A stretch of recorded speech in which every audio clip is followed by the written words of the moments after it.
This is an activity called rock, paper, scissors, winning gestures. By doing this activity, students are going to apply the skill that they studied in the lessons called percent. In the lesson called percent, students learn how to convert the percents into decimals and fractions, and the decimals and fractions to the percents back and forth.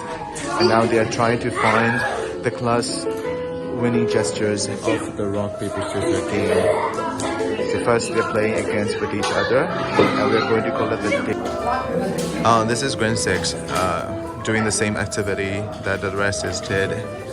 The activity is called rock, paper, scissors, winning gestures. The students play rock, paper, scissors game for 50 times, and they record their winning gestures, and they are applying the context that they study in chapter 4 in the first 2 lessons, percents, fractions, and decimals. And we're going to record the class winning gestures and look at 4 different class winning gestures for grade 6. And this activity includes a lot of different skills, working with percent, fractions, and decimal, collaboration, collecting data, analyzing data, reflecting. So this is a fun activity for the students to work on. Yeah. Thank you. This is yellow 6 playing rock, paper, scissors activity, checking out what is the most occurring winning gestures. They started playing with a partner in pairs, and then we are going to collect the winning gestures from each pair as a whole class.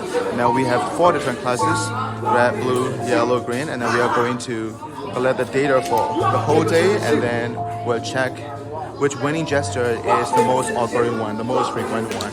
So I believe that this is a fun way to engage the students in a lesson.